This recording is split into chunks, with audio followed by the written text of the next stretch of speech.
안녕하십니까? 기본교리 시간에 오신 여러분들을 진심으로 환영합니다. 오늘은 지난 시간에 이어 하늘 성소에서의 그리스도의 봉사를 계속해서 살펴보도록 하겠습니다. 하늘에는 성소, 곧 여호와께서 지으시고 사람이 짓지 아니한 참 장막이 있습니다. 거기에서 그리스도께서는 우리를 위하여 봉사하시고 십자가에서 모든 사람을 위하여 단번에 들이신 당신의 속죄의 희생의 은혜가 믿는 자들에게 효력을 나타내게 하십니다. 그분은 승천하시자 우리의 대제사장으로 취임하시고 중보의 사역을 시작하셨습니다. 그것은 모든 죄의 최종적 처리에 해당되는 조사심판의 사업이며 고대 히브리 성소가 대속죄일에 정결케 되는 의식으로 예표되었던 것입니다. 그것은 또한 살아있는 자들 가운데 누가 그리스도 안에 있으며 하나님의 계명과 예수의 믿음을 지키고 있고 그러므로 그분의 영원한 나라에 들어가도록 승천할 준비가 되어 있는지 분명히 알려주고 있습니다. 이 심판은 예수님을 믿는 자들을 구원함으로써 하나님의 공의를 옹호하는 심판입니다. 그것은 하나님께 충성해온 자들이 하늘나라를 얻을 것을 선언하고 있습니다. 그리스도의 이 봉사가 끝나면 재림 전에 인간을 위한 은혜 기간도 끝이 나게 될 것입니다. 하늘의 성소를 살펴보았습니다. 하늘의 성소는 지상 성소의 축소판 모델이었습니다. 히브리 9장 23절입니다. 그러므로 하늘에 있는 것들의 모형은 이런 것들로서 정결케 할 필요가 있었으나 하늘에 있는 그것들은 이런 것들보다 더 좋은 제물로 할지니라. 그리스도께서는 참것의 그림자인 손으로 만든 성소에 들어가지 아니하시고 오직 참 하늘에 들어가사 이제 우리를 위하여 하나님 앞에 나타나시고 라고 이야기하고 있습니다. 그렇다면 하늘 성소에서는 어떤 봉사가 이루어지고 있습니까? 표상과 의식을 통하여 하나님께서는 이 복음 비유의 수단으로 이스라엘의 믿음을 세상의 구속주, 곧 세상 죄를 지고 가는 하나님의 어린 양의 희생과 그의 제사장 봉사에 초점을 맞추고자 의도하셨고 하늘 성소에서는 그 실제가 이루어지고 있는 것입니다. 특별히 제사장의 중보 사역을 우리는 주목하여 보아야 합니다. 마치 모든 희생 제사가 그리스도의 죽음을 예표했던 것처럼 모든 제사장은 하늘 성소의 대제사장으로서의 그리스도의 중보 사업을 예표했습니다. 하나님은 한 분이시요 또 하나님과 사람 사이에 중보도 한 분이시니 곧 사람이신 그리스도 예수이신 것입니다. 이 의식적 예성에서 성소는 회개한 자가 속죄 제물을 바치고 자신의 실수를 고백할 때 그의 범죄와 형벌을 적어도 한동안 담당했습니다. 그는 용서를 받고 하나님의 간합하심을 확신하면서 돌아갔습니다. 그와 마찬가지로 원형적 경험에 있어서도 죄인이 성령의 감동에 의하여 회개함으로 그리스도를 그의 구주요 주님으로 영접할 때 그리스도께서는 그의 죄와 형벌을 맡으시는 것입니다. 그는 값없이 용서를 받습니다. 그리스도는 믿는 자의 대리자일 뿐 아니라 그들의 보증인이 되시는 것입니다. 그리스도 때문에 하나님께서는 회개한 죄인을 용서하시고 그에게 그분의 아들의 의로운 품성과 순종을 입혀주시고 그의 죄를 용서하십니다. 그리고 생명책에 그의 이름을 그분의 자녀들 중 하나로 기록하시는 것입니다.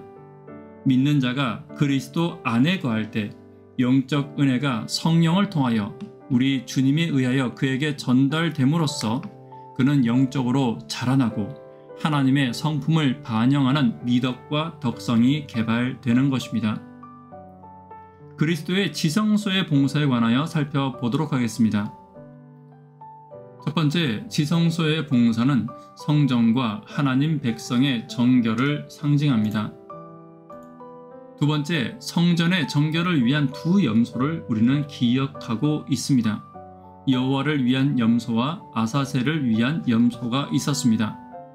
여호와께 드릴 염소를 바침으로 대제사장은 그 지성소와 회막과 단을 위하여 속죄하게 되었습니다. 여호와를 위한 염소를 우리는 알고 있습니다. 그리스도의 피를 대표하는 것으로 제사장이 지성소 안으로 가져가 법궤의 뚜껑인 속죄소에 뿌림을 행하게 됩니다.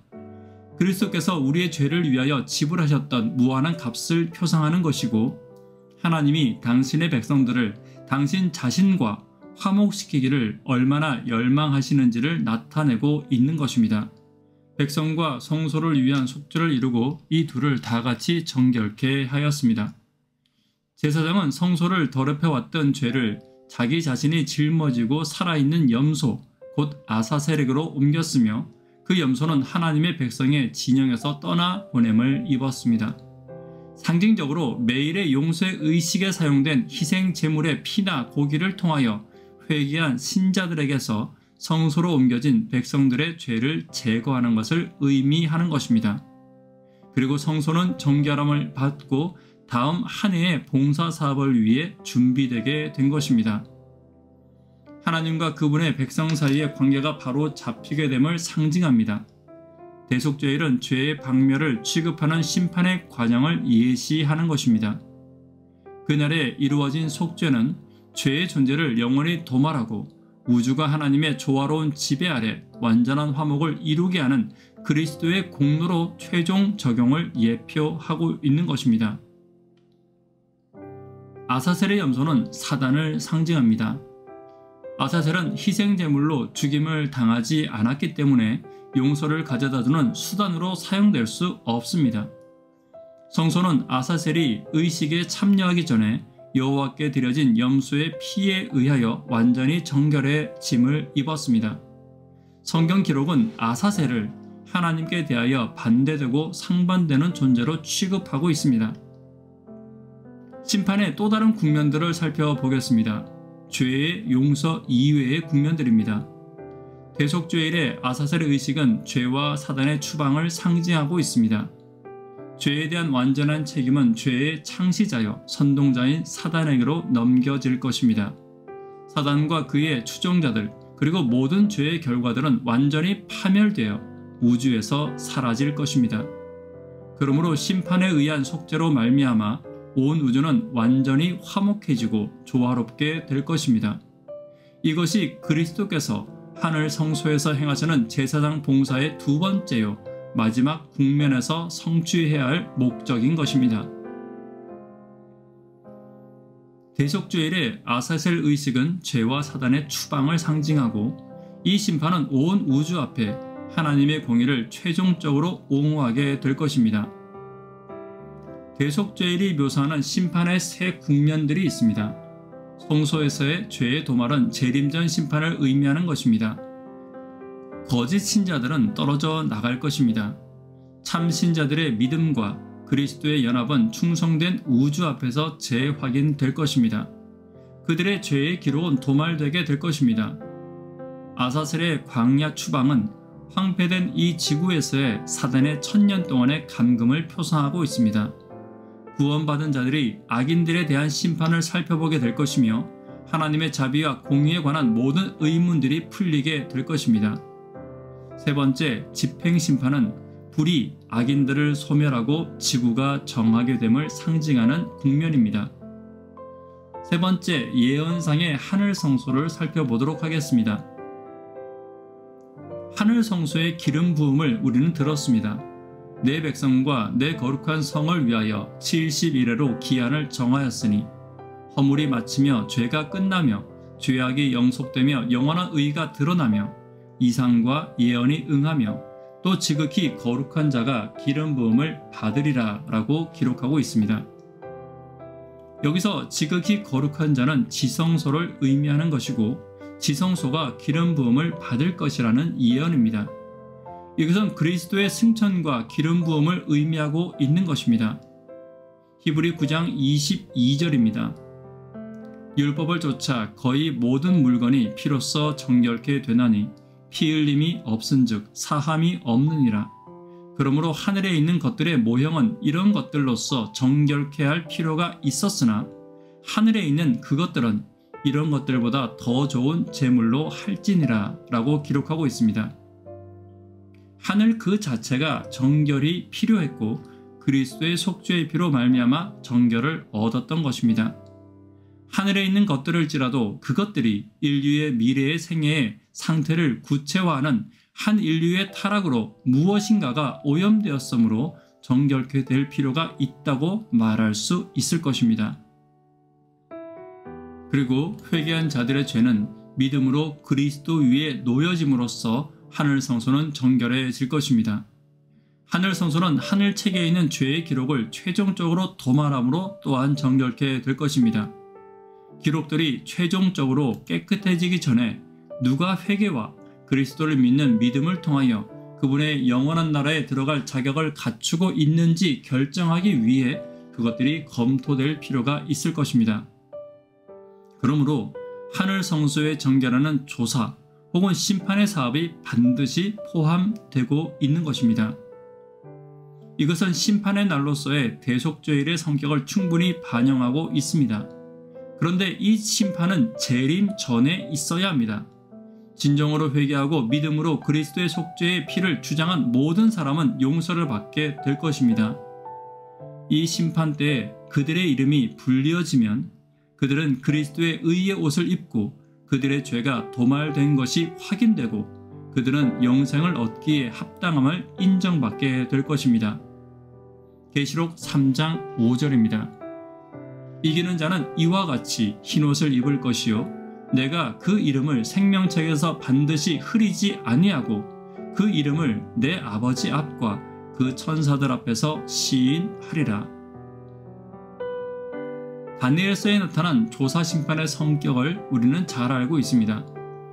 작은 뿔로 묘사된 배교의 세력이 하나님께 참단된 일과 지상에 있는 그분의 백성들을 핍박하는 일을 계속하는 동안 왕좌가 놓이고 하나님께서 마지막 심판을 주재하실 것입니다. 하늘 성소의 보좌실에서 이 심판이 이루어질 것이며 수많은 하늘 증인들이 그 자리에 앉게 될 것입니다. 심판을 베풀 때 책들이 펴지고 조사하는 절차가 시작되게 될 것입니다. 이 심판이 있은 후에 배교의 세력이 멸망을 당할 것입니다. 그렇다면 이 심판의 시기는 언제입니까? 그리스도와 하늘 아버지가 다 같이 조사심판에 관여하십니다. 그리스도께서 하늘 구름을 타고 이 땅에 오시기 전에 인자로서 하늘 구름을 타고 옛적부터 항상 계신 하나님 아버지 앞에 서실 것입니다. 그리스도께서는 승천하신 이래로 하나님 앞에 대제사장이시요 중보자의 직임을 수행해 오셨습니다. 그러나 이때에 그분은 나라를 받기 위해 오십니다.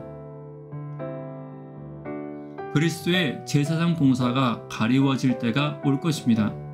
다니엘서 8장에 나타난 선악의 대쟁소를 살펴보면 두 뿔을 가진 수양과 나중에 나온 뿔이 나오고 있고 서편에 오는 수염소가 나오고 있습니다.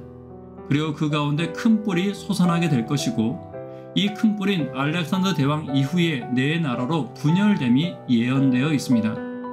그리고 이 네 나라의 마지막 때에 작은 뿔이 일어나게 될 것이 예언되어 있습니다. 그렇다면 이 작은 뿔이 로마인 이유가 무엇입니까? 헬라 제국 멸망 때부터 마지막 때까지 계속되기 때문이며 다니엘서 2장과 7장과 8장의 평행적 예언 조화 때문입니다. 또한 심히 커지더라 라는 말에 로마가 어울리기 때문입니다. 오직 로마만이 남편과 동편과 영화로운 땅으로 확장되었습니다. 그리고 예수 그리스도인 군대의 주제 만왕의 왕을 대적하여 일어선 세력이기 때문입니다. 이교 로마가 그리스도를 대적하고 예루살렘에 있는 성전을 파괴하였습니다.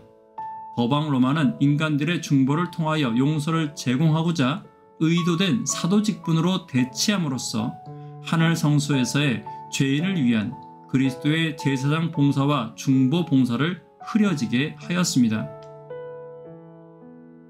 회복과 정결과 심판의 시기를 살펴보도록 하겠습니다. 다니엘서 8장 14절에는 우리가 아주 잘 아는 예언이 나옵니다.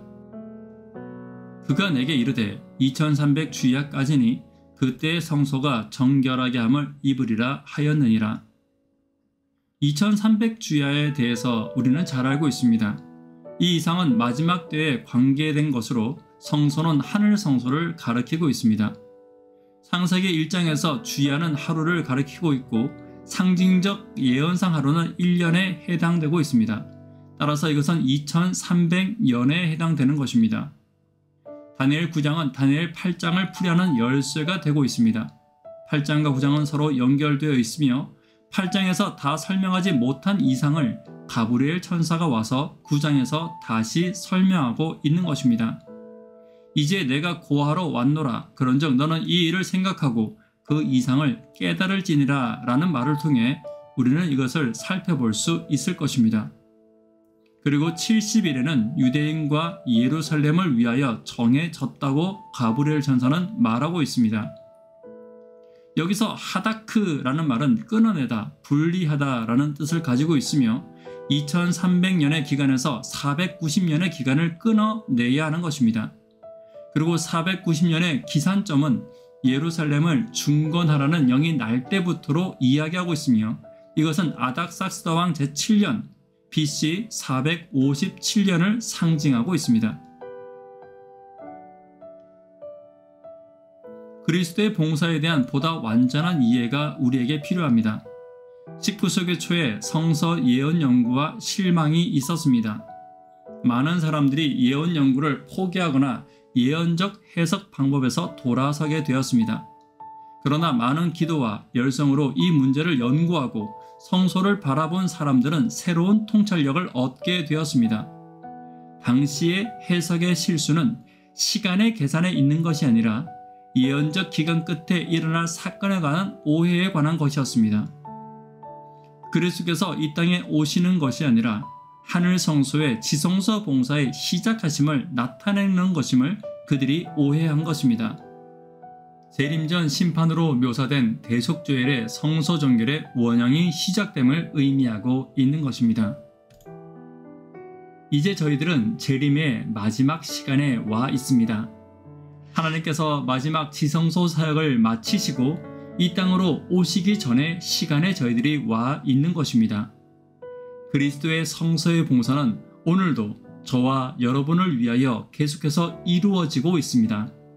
오늘 재림의 마지막 시간에 처하고 있는 저와 여러분의 시간이 이제 얼마 남지 않았을 것입니다. 아무쪼록 예수님의 재림을 기다리며 예수님의 재림을 예비하며 예수님의 재림을 위해 기도하는 저와 여러분 되기를 간절히 바랍니다. 아무쪼록 오늘 공부한 것에 관하여 각 소그룹별로 또한 개인적으로 반드시 함께 다시 한 번 더 연구해 주시고 지도자분들과 교사분들과 함께 이 문제를 위해 다시 한번 깊이 기도해 주시기를 부탁드립니다. 이 시간 개인적으로 기도하시고 또 함께 예배하시는 분들과 기도하심으로 이 시간을 마치도록 하겠습니다. 감사합니다.